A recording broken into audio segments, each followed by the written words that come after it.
ہمارے ادھورے وعدے اس عنوان سے ہمارا ایک قسطوار دروس کا سلسلہ جاری ہے، اور آج اس کا آخری اصول ہم ذکر کرنے جا رہے ہیں۔ ہم ان اصولوں کا ذکر کر رہے ہیں جو ایک بندہ مومن کلمہ طیبہ کے ذریعے اللہ تعالیٰ سے وعدہ کرتا ہے۔ اگر ہم ان وعدوں سے وفا کرتے ہیں تو اللہ رب العزت کی رحمت اور نصرت ہم سے وفا کرتی ہے۔ اگر ہم ان وعدوں سے بے وفائی کرتے ہیں تو اللہ کی رحمت اور نصرت ہم سے بے وفائی کرنے لگتی ہے۔ اور اس کا آخری وعدہ ہے میرے بھائی اور دوستو استقامت، کہ جتنے اصول ہم بیان کر چکے ہیں، بندہ مومن یہ وعدہ کرتا ہے اللہ سے کہ ان تمام اصولوں سے بے وفائی کا میں انکار کرتا ہوں اور مکمل استقامت کا یا وفا کا اقرار کرتا ہوں۔ علماء یہ بات بیان کرتے ہیں کہ ایمان سے، یہ بہت اہم جملہ ہے، ایمان سے بھی بڑی دولت اللہ جب کسی کو عطا کرتا ہے وہ استقامت کی دولت ہے۔ کیونکہ اگر ایک بندہ مومن کے پاس ایمان آ بھی جائے اور وہ اس پہ مستقیم نہ ہو، اس پہ ڈٹ نہ جائے، تو آج ایمان والا ہے کل کافر ہو جائے گا، آج ایمان والا ہے کل ایمان کو چھوڑ دے گا۔ اس لیے ایمان سے بھی بڑی دولت جو اللہ کسی بندہ کو عطا کرتا ہے وہ استقامت کی دولت ہے، کیونکہ استقامت ہے تو ایمان فائدہ دینے والا ہے، اگر استقامت نہیں ہے تو یہ ایمان بھی بندے کو فائدہ نہیں دیتا۔ اس لیے اللہ رب العزت بندے سے نہ ایمان مانگتا ہے نہ عمل مانگتا ہے، بلکہ ایمان اور عمل استقامت کے ساتھ مانگتا ہے۔ یعنی اللہ یہ نہیں کہتا جب من ہوا تو پڑھ لو، جب من ہوا چھوڑ دو، جب من ہوا میرے پاس آ جاؤ، جب من ہوا چلے جاؤ۔ بندہ مومن موسمی پرندوں کی طرح نہیں ہوتا ہے کہ درخت کے اوپر بہار ہو تو وہ ٹکا رہتا ہے، بہار چلی جائے تو وہ چھوڑ جاتا ہے۔ چاہے بہار ہو، چاہے خزاں ہو، چاہے مشکل ہو، چاہے آسانی ہو، وہ استقامت کے ساتھ اپنے اصول پہ ڈٹا رہتا ہے۔ اس لیے اللہ کی مدد، یاد رکھیے گا، اس بندوں کے ساتھ ہے جو استقامت والے ہیں۔ جو استقامت اختیار نہیں کرتے ان بندوں کے ساتھ یہ نماز اثر پیدا نہیں کرتی، کیونکہ یہ نماز کبھی پڑھتے ہیں جب وقت ہوتا ہے، جب وقت نہیں ہے تو نماز نہیں پڑھتے، یہ نماز اثر پیدا کرنا چھوڑ دیتی ہے۔ وہ عمل آپ اختیار کرتے ہیں جب ہمارے نوجوانوں کے امتحان قریب آ جاتے ہیں، جب امتحان ہو جاتے ہیں تو وہ عمل چھوڑ دیتے ہیں، تو ایسے عمل تاثیر پیدا نہیں کرتے۔ اللہ رب العزت کا وعدہ استقامت کے ساتھ ہے، صرف ایمان اور عمل کے ساتھ نہیں ہے۔ ایمان اور عمل استقامت کے ساتھ ہوں گے تو اللہ کا وعدہ حرکت میں آتا ہے۔ اس لیے بڑا اہم جملہ ہے، جنتی ہوں یا جہنمی ہوں ان کا گول ایک ہی ہوتا ہے، کامیاب ہوں یا ناکام ہوں ان کا گول ایک ہوتا ہے، برے ہوں یا اچھے ہوں ان کا گول ایک ہوتا ہے، اور وہ کیا ہے؟ اللہ کی رضا ہے۔ ہر کوئی ترقی چاہتا ہے، ہر کوئی کامیابی چاہتا ہے، لیکن ایک گروپ کامیاب ہو پاتا ہے اور ایک نہیں، اس کی وجہ استقامت ہے۔ جو جنت والے لوگ ہوتے ہیں ان کا بھی گول کیا ہوتا ہے بھائی؟ کہ اللہ کی رضا ملے۔ جو بندے مسلمان ہیں لیکن وہ جہنم کے اندر چلے جاتے ہیں، کیا ان کا گول یہ نہیں تھا کہ وہ جنت والے بنیں؟ کیا ان کا یہ گول نہیں تھا کہ وہ اللہ کی رضا کو حاصل کرے؟ لیکن نہیں کر پاتے کیونکہ ان کے اندر استقامت والا ایلیمنٹ موجود نہیں ہوتا۔ اس لیے استقامت یہ بہت بڑا اللہ رب العزت کی ذات کا ایک بندے کے لیے تحفہ ہے۔ اس لیے استقامت ایک ایسی شے ہے میرے بھائی، اگر بندہ کمزور بھی ہو وہ اپنے سے بڑے دشمن کا مقابلہ کر سکتا ہے اگر اس کے پاس استقامت ہے۔ جیسے پانی کا ایک قطرہ ہوتا ہے، وہ آپ کے سر پہ گر جائے تو آپ کو معلوم بھی نہیں ہوتا کہ آپ کے سر پہ کوئی چیز گری ہے، اتنا حقیر ہے، لیکن وہ پانی کا قطرہ اس کمرے جتنے پتھر کے اوپر بھی اگر مستقل مزاجی کے ساتھ پڑتا رہے تو پتھر کو پھاڑ دیتا ہے۔ اللہ اکبر۔ اسی طرح چھوٹا سا عمل کیوں نہ ہو، لیکن وہ چھوٹا سا عمل اگر بندہ مستقل مزاجی کے ساتھ کرتا ہے تو اس کے اور اللہ کے درمیان پڑے ہوئے پتھر کو بھی وہ عمل کیا کرتا ہے؟ وہ پھاڑ کے رکھ دیتا ہے۔ یعنی استقامت کمزور انسان کو بھی کیا کرتی ہے؟ مضبوط کر دیتی ہے۔ ایک عام بندے کو بھی کیا کرتی ہے؟ خاص کر دیتی ہے۔ بس شرط صرف کیا ہے؟ چاہے قطرہ قطرہ کیوں نہ ہو لیکن لگے رہو، جھکو نہیں اور اس سے ہٹو نہیں۔ اس لیے جو نوجوان بیٹھے وہ میری بات کو سمجھیں گے، 1 ریز ٹو پار اگر آپ 1 کریں تو 1 سال کا اگر ہم تجربہ نکالیں تو اگر انسان روزانہ 1% اپنے اندر صرف تبدیلی پیدا کرے، صرف ایک عمل اپنے اندر پیدا کرنے کی کوشش کرے تو 1 سال کے بعد 37% اس کے اندر چینج آ جاتی ہے۔ اللہ اکبر۔ اب جب آپ 1% یا ایک قدم کو دیکھیں گے تو آپ کو کوئی محسوس نہیں ہوگا، قطرہ ہے نا، لیکن جب 37% یعنی آج جو آپ ہیں آپ کی دولت میں 37% اضافہ ہو سکتا ہے۔ آج جو آپ ہیں اللہ کی نظر میں 37% اس سے زیادہ ہو سکتے ہیں۔ 37% صرف کیا ہے؟ 1%، صرف 1%، ایک قدم، ایک عمل انسان دھیرے دھیرے کرتا رہے، وہ انسانوں کو معمولی لگتا ہے لیکن وہ مل کے کیا ہو جاتے ہیں؟ اتنے بڑے ہو جاتے ہیں کہ وہ بندہ جنت کا بھی حقدار ہو سکتا ہے۔ سبحان اللہ۔ اس لیے سفیان بن عبداللہ رضی اللہ تعالیٰ عنہ، صحابہ کی آپ فکریں دیکھیں اور ہماری فکریں دیکھیں۔ سفیان بن عبداللہ رضی اللہ تعالیٰ عنہ رسول اللہ صلی اللہ علیہ وسلم کے پاس آئے، صحیح مسلم کی حدیث ہے، کہ یا رسول اللہ صلی اللہ علیہ وسلم کوئی ایسی نصیحت کرے مجھے کہ آپ کے بعد مجھے کسی سے نصیحت لینے کی ضرورت نہ پڑے. سبحان اللہ, کتنی پیاری بات ہے. یعنی یہ پورے کے پورے اسلام کی کریم مانگ رہے ہیں, پورے کے پورے اسلام کا خلاصہ مانگ رہے ہیں کہ آج ہمارے نبی ہمارے ساتھ ہیں, کل نہ جانے نہ ہو, تو اس لیے کچھ ایسا لے لو جو ان کے بنا کسی سے نہیں مل سکتا, وہ صرف رسول اللہ صلی اللہ علیہ وسلم ہی ہمیں دے سکتے ہیں. اب پورے کے پورے اسلام کو ہمارے نبی صلی اللہ علیہ وسلم نے 4-5 لفظوں کے اندر بند کیا. سبحان اللہ. آپ نے فرمایا قل آمنت باللہ ثم استقم, کہو میں ایمان لایا اللہ پہ, پھر ڈٹ جاؤ, اس پہ پھر مضبوط ہو جاؤ. پھر چاہے تم پیازوں کے ساتھ روٹی کھاؤ یا مٹن کے ساتھ روٹی کھاؤ, پھر چاہے تم کاخ پتی ہو یا کروڑ پتی ہو, اس عمل سے پیچھے نہیں ہٹنا, ڈٹ جاؤ اس پہ. وہ جو رسی تم نے پکڑی ہوگی نا, طوفان آئے گا, کبھی سجے جائے گا, کبھی کھبے جائے گا, کبھی وہ دیوار سے ٹکرائے گی, تمہارے ہاتھوں کو وہ کیا کہتے ہیں پنجابی میں, لوس لگے گی, گرمائش محسوس ہوگی, چھوڑنے کا دل کرے, چھوڑنا نہیں ہے. جتنی زیادہ استقامت بڑھتی ہے اللہ کی مدد اتنی زیادہ بڑھتی ہے. جتنا زیادہ تھامنا مشکل ہوتا چلا جاتا ہے اتنا زیادہ اللہ تعالیٰ بندے کے قریب ہوتا چلا جاتا ہے. اس لیے اصل چیز کیا ہے, بس تھام کے رکھنا, مرو گے نہیں, اور اگر مر بھی گئے تو شہادت ہے, کیونکہ خیر کے اوپر دنیا سے جا رہے ہو, نیکی کے اوپر دنیا سے جا رہے ہو. اللہ اکبر. اور اسی بات کو اللہ نے مہر لگائی قرآن کے اندر. سورہ فصلت میں آیت نمبر 30 ہے. بڑی کمال آیت ہے میرے بھائی, اللہ کی قسم. اس وقت ہمارے ملک پہ یہ آیت بڑی کمال فٹ ہوتی ہے. یعنی ہم کیا کرتے ہیں کہ 29ویں کی رات کو نا, حکومتی مشینری بھی اور ہمارا ملک بھی سارے کے سارے کیا کرتے ہیں, رمضان میں کٹھی سے دعا کر لیتے ہیں, بس ایک ہے کہ نہیں. جب حج کا آخری وقت آتا ہے تو بس کٹھی سے ایک دعا کر لو بس.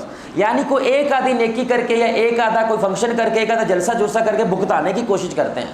لیکن اللہ تعالیٰ نے اصول بتایا کہ اگر تم اپنے ملک کو اس وقت جتنی بھی یہ نحوستیں ہیں اس سے آزاد کرنا چاہتے ہو, شرط ایک ہی ہے, وہ استقامت ہے. یہ قرآن ہے. اللہ کہتے ہیں ان الذین قالوا, بے شک وہ لوگ جنہوں نے کہا ربنا اللہ, ہمیں پالنے والا کون ہے. بولے بھائی میرا وڈا منڈا نہیں مجھے پالتا, میرا رکشا نہیں مجھے پالتا, میرا کاروبار نہیں مجھے پالتا, IMF نہیں مجھے پالتا, ورلڈ بینک نہیں مجھے پالتا. یہ جتنے بینک ہمیں ملک کو قرضہ دے رہے ہیں وہ ہمارے ملک کو نہیں پالتے. کون پالتا ہے؟ اب یہ کہنا تو سوکھا ہے, کیا خیال ہے, کہنا سوکھا نہیں ہے. اس لیے اللہ نے کیا کہا, ثم استقاموا, پھر ڈٹ جاؤ, پھر اس پہ استقامت اختیار کرو. اگر تم کر لو پھر میں کیا کروں گا. یہ اللہ تعالیٰ قرآن میں بیان کرا, تتنزل علیہم الملائکہ. وہ جو تم کہتے ہو نا بدر کے فرشتے ہمارے لیے نازل کیوں نہیں ہوتے, اللہ کہہ رہا ہے فرشتوں کو نازل کرتا ہوں. تتنزل علیہم الملائکہ, فرشتے پھر نازل ہوتے ہیں جب تم ڈٹ جاتے ہو, جب تم مضبوط ہو جاتے ہو. دوسرا تحفہ, اللہ تخافوا, خوف سے آزاد کر دیتا ہوں, ولا تحزنوا, غم سے بھی آزاد کر دیتا ہوں, وابشروا بالجنہ, جنتی یہی لوگ ہیں, یہی لوگ ہیں جن کو میں جنت میں داخل کرنے والا ہوں. کیوں؟ یہ ڈٹ گئے ہیں, انہوں نے استقامت اختیار کر لی ہے. میرے پاس ابھی مطلب درس سے پہلے ایک لڑکا آیا ہوا تھا, یقین جانے میرے بھائی اس کا اپنا گھر ہے. ابھی دھیان ہے, ہمارے ملک کی ٹوٹل ایسے صورتحال بن گئی ہے. اس کا اپنا گھر ہے ماشاءاللہ, بڑا اچھا کاروبار کر رہا ہے, عزت دار ہے, دینی کام بھی کرتا ہے, خیر کے کام بھی کرتا ہے. لیکن کہتا ہے جواد بھائی ملکی حالات کچھ سٹیبل نہیں ہیں, ٹینشن لگی ہوئی ہے, پتہ نہیں کیا ہو جائے گا. اس لیے میرا دل کر رہا ہے بیچ باچ کے باہر چلا جائے. خوف دیکھ رہے ہیں, سب کچھ ہے اس کے پاس, دنیا کی ہر نعمت اس کے پاس ہے, اپنا گھر ہے, دین ہے, مواحد ہے, سب کچھ ہے, لیکن کیا ہے بھائی. بولے میں کیا سوار ہے اس پہ, خوف. ہمارے ملک میں کیا سوار, خوف. دنیا کی 7ویں ہم کون ہیں, ہم دنیا کی 7ویں مضبوط ترین فوج کے مالک ہیں, ہمارا نیوکلیر پاور ہے, لیکن ہمارے اوپر سوار کیا ہے. بولے میں کیا سوار ہے, خوف ہے. کیا ہمارے پاس پانی نہیں ہے, ہمارے پاس کھانا نہیں ہے, سب کچھ ہے, لیکن ایک عذاب آیا ہوا ہے, اور وہ عذاب کیا ہے, خوف کا. ہائے یہ ہو جائے گا, ہائے وہ ہو جائے گا. اللہ کہہ رہا ہے آزاد ہونا ہے تو جو اختیار کرو, نیکی اختیار کرو. اس پہ کیا ہو, فیتے کاٹنے واسطے نیکی نہیں کرنی ہے, جب الیکشن کا سیزن ہے اس وقت نیکی نہیں کرنی ہے, جب 12 ربیع الاول ہے اس وقت نیکی نہیں کرنی ہے, جب 9-10 محرم ہے اس وقت نیکی نہیں کرنی ہے, جب رمضان ہے اس وقت نیکی نہیں کرنی ہے. موسمی پرندے نہیں بننا ہے. چھوٹا کر لو بھائی, چھوٹا کر لو. اللہ تو بڑے بڑے مانگتے ہی نہیں ہیں, چھوٹا کر لو, لیکن ڈٹ جاؤ. جب ڈٹتے ہو تم میرے بھائی تو پھر اللہ کی مدد کیا ہوتی ہے, تمہارے لیے ڈٹ جاتی ہے. اللہ کی نصرت تمہارے لیے ڈٹ جاتی ہے. سبحان اللہ, کتنا بڑا انعام ہے میرے بھائی, کتنی واضح اللہ بات بتا رہے ہیں. اچھا میں ایک اور بات بتاؤں, بڑے کمال نقطہ ہے اس میں. انسان ڈٹتا ضرور ہے. کچھ بندے اس کو ایک چیز کہتے ہیں استقامت, ایک ہوتی ہے ڈٹھائی. ڈٹھائی ہوتی ہے جو گند پہ ڈٹ جاتا ہے, استقامت ہوتی ہے جو خیر پہ ڈٹ جاتا ہے. جو بندہ سست ہے اور کچھ کرتا نہیں ہے, استقامت تو یہ بھی اختیار کی ہوئی ہے, لیکن کس پہ, سستی پہ. اور یہ بھی اس کی ڈٹھائی کچھ نہ کچھ پیدا کر رہی ہے, رویے جنم دے رہی ہے, اس کا کچھ کرنے کا من نہیں کرتا, یہ چڑچڑے پن کا شکار رہتا ہے. ڈٹا تو ہوا ہے بھائی, اللہ تیرے سے کیا کر رہا ہے؟ ڈٹنا تو تو نے ہے، میں نے زندگی ایسے بنائی ہے، خیر پہ ڈٹ جا، اسلام پہ ڈٹ جا، ڈٹنا تو نے ہے. یعنی میں کچھ نہیں کرتا، نہ یہ ایک عمل ہے کہ میں کچھ نہیں کرتا، کیونکہ کچھ نہ کرنے سے تمہیں نقصان ہو رہا ہے، کچھ نہ کھانے سے انسان کو نقصان ہو رہا ہے، کچھ نہ کرنے سے تو زندگی میں پیچھے رہ رہا ہے. اسے ڈٹا تو ہوا ہے، یا تو ٹھیٹ ہے یا تو مستقیم ہے. ڈھیٹ بندے گناہ پہ ڈٹ جاتے ہیں، اور مومن لوگ کہتے ہیں وہ خیر کے اوپر ڈٹ جاتے ہیں، نیکی کے اوپر ڈٹ جاتے ہیں. اس لیے میرے بھائی یہ کچھ ایسی علماء نے تجاویز دی ہیں جس کی وجہ سے انسان کے اندر کنسسٹنسی، جس کو ہم کہتے ہیں مستقل مزاجی کا پیدا ہونا آسان ہو جاتا ہے. اس میں سب سے پہلی چیز وہ کہتے ہیں کہ جتنا زیادہ انسان کا علم اور یقین جس عمل کو وہ اختیار کرنا چاہتا ہے اس پہ مضبوط ہوتا ہے نا، اتنا زیادہ وہ بندہ مستقل مزاج ہوتا ہے. اور جتنا زیادہ علم اور یقین اس عمل کے بارے میں کمزور ہوتا ہے اتنا زیادہ انسان غیر مستقل ہو جاتا ہے. کیا معنی اس کا؟ آپ کو ڈاکٹر بھی کہہ رہا ہے، آپ کے گھر والے بھی کہہ رہے ہیں سگریٹ چھوڑ دو، حالانکہ اس کو پتہ ہے سگریٹ نقصان دہ ہے، لیکن یہ نقصان کا یقین اس لیول کا نہیں ہے کہ یہ اس کو چھوڑ دے. آپ میری بات سمجھ رہے ہیں؟ لیکن اس کا چاچا مر گیا اور رپورٹ کے اندر یہ بات شامل ہوئی کہ تیرا چاچا سگریٹ کی وجہ سے مرا ہے. آپ میری بات سمجھ رہے ہیں؟ آپ کو کیا لگتا ہے اب یہ سگریٹ چھوڑے گا؟ بولیں بھائی. اب اس کے لیے سگریٹ چھوڑنا آسان ہے پہلے سے میں نسبت، کیونکہ اب اس نے اس کا نقصان اتنا بڑا دیکھا ہے کہ جس کی وجہ سے اس کا یقین بڑا ہوتا ہے، اور اس یقین کی وجہ سے اب سگریٹ چھوڑنا کیا ہو جاتا ہے؟ آسان ہوتا ہے. علم اور یقین کسی عمل پہ جتنا زیادہ مضبوط، ویسے آپ موٹے ہیں نا تو آپ کو کہتے ہیں بھائی روزانہ صبح 2 کلومیٹر بھاگا کرو، آپ نہیں بھاگتے. ایک دم سے ڈاکٹر کی کوئی رپورٹ آئی، کوئی نقصان ایسا واضح ہوا آپ کا کہ اگر نہیں کرو گے تو یہ کیا ہوگا؟ نقصان ہے تمہارے لیے، یہ کولیسٹرول بڑھ جائے گا، یہ شوگر کا مسئلہ ہو جائے گا، فلاں ہو جائے گا، اور وہ ہونے بھی لگ گیا. اب آپ کو کیا ہوگا؟ چاہے وہ 2 کلومیٹر نہ ہو، چلے گا ضروری ہے، واک کرنا ضرور شروع کر دے گا. تو علم اور یقین جتنا گہرا ہوتا چلا جاتا ہے بندہ اتنا زیادہ مستقل مزاج ہوتا چلا جاتا ہے. جتنا زیادہ اس کو مضبوطی ملتی ہے میرے بھائی علم اور یقین میں، اتنا وہ مستقل مزاج ہوتا ہے. دوسرا بھائی اللہ تعالیٰ، یہ بڑی اہم بات ہے، اعمال کی وجہ سے ہمیں جنت نہیں ملنی ہے. ہمارے ذہنوں میں یہ ہے کہ جتنا زیادہ ہم عمل کریں گے، جتنے بڑے بڑے عمل کریں گے، جنت خرید لیں گے. جنت تو اللہ کی رحمت سے ملنی ہے میرے بھائی. اعمال تو بہانہ بنتے ہیں، عمل ہم اختیار کرتے ہیں اس سوچ کے ساتھ پتہ نہیں کس عمل پہ اللہ کی رحمت جوش مار جائے، پتہ نہیں کس عمل پہ اللہ راضی ہو جائے اور ہمیں جنت دے دے. اصل جنت میرے بھائی کس سے ملتی ہے؟ اللہ کی رحمت سے ملتی ہے.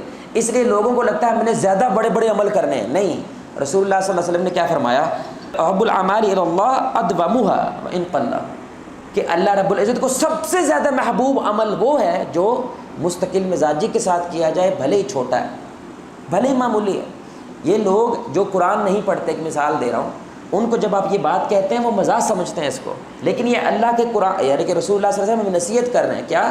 چھوٹا عمل سے شروع کرو اور آسان عمل سے شروع کرو. تو آپ نے روزانہ کیا کرنا ہے؟ قرآن کھولنا ہے، الف لام میم ذالک الکتاب لا ریب فیہ ھدی للمتقین، قرآن بس اتنا پڑھنا ہے. جو آسان کمال ہو بھائی، نیکی بھی ملی ہے، قرآن بھی پڑھا ہے، الحمدللہ، اللہ تعالیٰ کتاب کو کھولا ہے، کافی ہے، کیونکہ تم بالکل پڑھتے ہو ہی نہیں ہو. تو اتنا کافی ہے میرے بھائی. جائے کہ تم ایک دم رمضان ہے اور 10 قرآن ختم کر دو.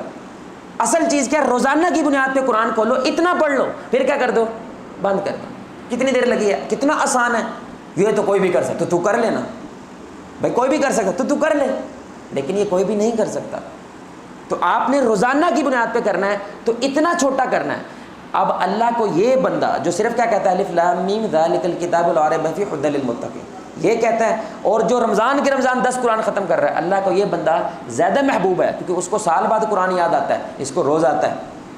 یہ رسول اللہ بات، کتنا پیارا اسلام ہے بھائی. آپ سے پہاڑ مانگے نہیں رہا، کیا کر رہا ہے؟ چھوٹا. آپ نے صدقہ کرنا ہے، یار مہینے کا 10 روپے کر دیا کرو. آپ کو یہ تو بہت آسان ہے، میں 100 کر، یار 10 کر دے تو کچھ نہیں کرتا، لیکن کرنا مستقل مزاجی کے ساتھ کہ کچھ بھی ہو جائے میں پیاز سے روٹی کھا لوں گا لیکن 10 روپے اللہ کو دوں گا. اس پہ ڈٹ جاؤ، یعنی چھوٹا کرو، آسان والا عمل اختیار کرو، لیکن اس پہ مستقل مزاجی اختیار کرو. وہ اشفاق احمد ہے نا، تو ان کی جو بیوی ہیں وہ لکھتی نہیں تھی، بانو قدسیہ میرا نام ہے، وہ لکھتی نہیں تھی. تو انہوں نے ایک بڑی پیاری ان کو مثال دی. تو وہ بیوی کہنے لگی کہ میں جب بھی بیٹھتی ہوں نا لکھنے کے لیے تو سمجھ نہیں آتی میں کیا لکھوں. تو انہوں نے کہا دیکھو بیگم، جو خیالات ہوتے ہیں نا یہ مچھلیوں کی طرح ہوتے ہیں. خیالات کن کی طرح ہوتے ہیں؟ مچھلیوں کی طرح ہوتے ہیں. تم نے بس ایک خاص وقت مقرر کرنا ہے اور اس وقت کے اندر یہ سوچ کے ساتھ بیٹھنا ہے کہ میں نے کچھ لکھنا ہے. تو 1 دفعہ بیٹھو گی، 2 دفعہ بیٹھو گی، 4 دفعہ بیٹھو گی، 10 دفعہ بیٹھو گی، کچھ نہ کچھ آنے لگ جائے گا. بالکل جیسے تالاب کے اندر تم مچھلیوں کو روزانہ ایک خاص وقت میں اگر کھانا ڈالنے جاؤ گی نا، کر کے دیکھ لو تم، تو ایک دن جاؤ گی تو مچھلیاں فوراً بھاگ کے کھانا کھائیں گی، دوسرے دن جاؤ گی، تیسرے، 10ویں دن تم گئے ہی نہیں، مچھلیاں آئیں گی کیونکہ ان کی کیا بن گئی ہے؟ عادت بن گئی. ایسے ہی جسم کی بھی عادت ہوتی ہے، ایسے ہی دماغ کی بھی عادت ہوتی ہے، ایسی روح کی بھی کچھ عادتیں ہوتی ہیں. اس لیے علماء کہتے ہیں روح سب سے کمال وقت میں کہاں ہوتی ہے؟ تہجد کے وقت ہوتی ہے. یعنی اس وقت میں عام بندہ بھی اٹھ کے جب نماز ادا کرتا ہے اس کو مزہ آتا ہے، عام بندہ بھی، کیونکہ وہ وقت ایسا ہے جو روح کا ہے. ایسے کچھ وقت دماغ کا ہوتا ہے، کچھ وقت جسم کا ہوتا ہے. آپ اس وقت میں وہ عمل کریں، وہ خود بخود کیا ہوتا ہے؟ آپ کی عادت بننا شروع ہو جاتا ہے. سبحان اللہ. تیسری بات اپنی زندگی میں، یہ بڑا اہم جملہ ہے، میں نے کیا ہوا ہے، میری وائف نے کیا ہوا ہے، اس کی وجہ سے میں بڑے فائدے ہوئے. اپنی زندگی میں جزا اور سزا کا نظام نافذ کریں.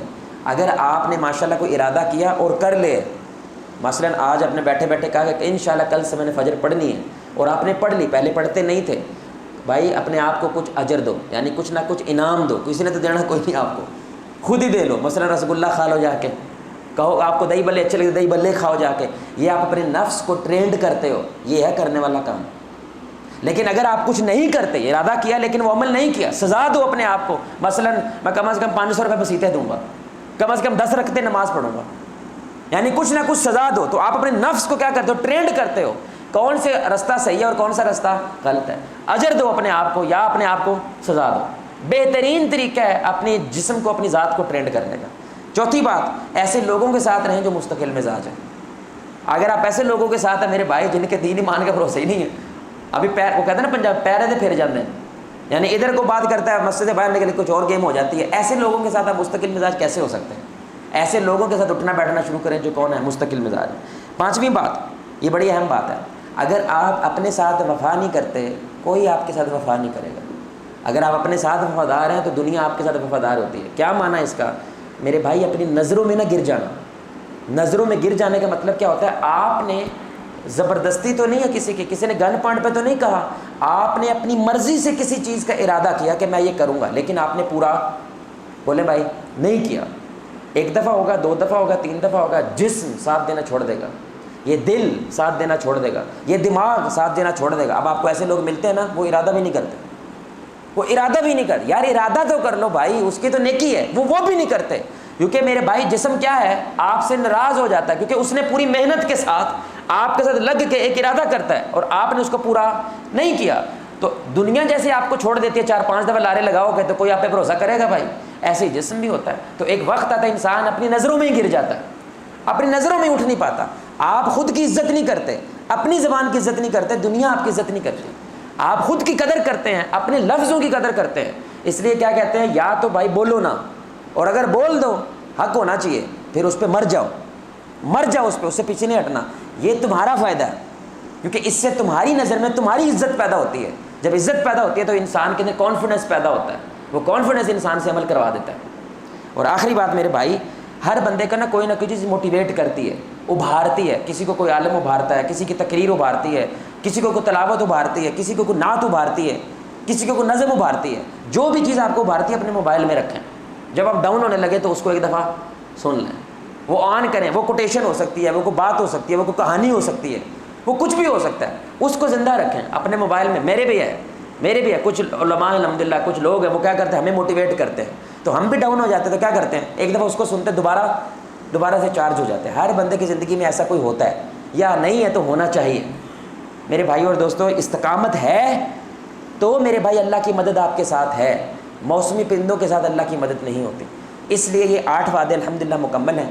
اب جو ہماری ویڈیو دیکھ رہے ہیں انشاءاللہ ایک دفعہ وہ پاز کر کے یہ اقرار نامہ آپ نے پڑھنا ہے. جو یہاں پہ بھائی بیٹھے ہیں، میرا یہ گزارش ہوگی آپ سے کہ آپ بھی ایک دفعہ یہ اقرار نامہ پڑھیں تو یہ کلمہ طیبہ آپ کا کامل ہوتا ہے. یہ کلمہ طیبہ آپ کا مکمل کلمہ ہوتا ہے کہ آپ نے اللہ سے کیا وعدہ کیا. تو یہ میں ایسے کہنے لگا ہوں، امید ہے انشاءاللہ جو سننے والے ہیں وہ بھی ایسے ہی بولیں گے، اور آپ بھائی بھی انشاءاللہ اس چیز کی قدر کریں گے اور اپنے کلمہ طیبہ کو تجدید کریں گے اس کی، کہ دوبارہ سے آپ نے اللہ سے وعدے جو کیے ہوئے ہیں ان کو ریفریش کریں گے. لا الہ الا اللہ محمد الرسول اللہ. میں نے بولنا میں جواد احد اس کلمہ طیبہ کے تحت یہ اقرار کرتا ہوں کہ میں جہالت کا انکار کرتا ہوں، علم کا اقرار کرتا ہوں، میں شک و شبہات کا انکار کرتا ہوں، یقین کا اقرار کرتا ہوں، میں دین میں کسی بھی جزو کو رد کرنے کا انکار کرتا ہوں، مکمل دین کو قبول کرنے کا اقرار کرتا ہوں، میں نافرمانی کا انکار کرتا ہوں، فرما برداری کا اقرار کرتا ہوں، میں ایمانداری کا اقرار کرتا ہوں، منافقت کا انکار کرتا ہوں، میں دکھاوے کا انکار کرتا ہوں، اخلاص کا اقرار کرتا ہوں، میں اللہ، رسول اور تمام مومنین سے کسی بھی قسم کی نعوذ باللہ نفرت کا انکار کرتا ہوں اور مکمل محبت کا اقرار کرتا ہوں، میں ان تمام اصولوں سے وفا کرنے کا اقرار کرتا ہوں اور بے وفائی کا انکار کرتا ہوں۔ یہ ہے پورا کلمہ، یہ ہیں وہ وعدے جو پاکستان کا مطلب کیا ہے، لا الہ الا اللہ کہہ کے بھی ہم نے کیے تھے، ہم نے پورے۔ دیکھ لیں ہمارے ملک میں کتنی جہالت ہے، دیکھ لیں ہمارے ملک میں کتنا شک کی فضا ہے، دیکھ لیں ہمارے ملک میں کتنی منافقت ہے، دیکھ لیں ہمارے ملک میں کتنا دکھاوا ہے۔ آپ نے کلمہ توڑا ہے میرے بھائی، دیکھ لیں لا الہ الا اللہ لگا دینے سے نا ملک بڑے نہیں ہو جاتے ہیں، یعنی تختیوں کے اوپر پاکستان کے مطلب کیا، لگا دینے سے کچھ نہیں ہوتا ہے۔ سپریم کورٹ کے باہر لکھ کے نا قرآن کی آیتیں کہ اللہ کے نبی عدل لے کر آئے تھے، یہ لکھ دینے سے کچھ بھی نہیں ہوتا ہے، یہ برکتوں سے کوئی چیز نہیں ہوتی ہے۔ یہ وعدہ کیا ہے اللہ نے، دنیا میں بھی آپ کو اس پہ پرکھنا ہے، آخرت میں بھی آپ کو اس پہ پرکھنا ہے۔ فرض ہے اگر وعدہ وفا کر رہے ہو اللہ آپ سے وفا کر رہا ہے، اگر پوری کی پوری قوم ہے وعدہ وفا کر رہی ہے، اللہ وعدہ آپ سے وفا کرتا ہے۔ اللہ پیسہ نہیں دیکھتا، اللہ فوجیں نہیں دیکھتا، اللہ بدر دیکھتا ہے میرے بھائی۔ بدر میں کیا ہے، پیسہ کوئی نہیں ہے، کوئی ٹینک کوئی نہیں ہے، کچھ بھی نہیں ہے، لیکن وعدہ وفا کیا ہوا ہے، تو اللہ کیا کرتا ہے، فرشتے بھیج دیتا ہے اور جتا دیتا ہے۔ ہمارے پاس سب کچھ ہے، وعدہ وفا نہیں ہے، اللہ سب کچھ کے ساتھ بیڑا غرق کر دیتا ہے۔ اللہ سے دعا ہے اللہ ہمیں یہ وعدہ وفا کرنے کی توفیق عطا فرمائے، اللہ ہمیں ملکی لیول پہ ان وعدوں کو وفا کرنے کی توفیق عطا فرمائے۔ انشاءاللہ ہمارے اگلے پروگرامز میں نئی انشاءاللہ سیریز کے ساتھ آپ کے سامنے حاضر ہوں گے۔ جزاکم اللہ خیر، سبحانک اللہم وبحمدک، اشہد ان لا الہ الا انت، استغفرک و اتوب الیک۔ السلام علیکم۔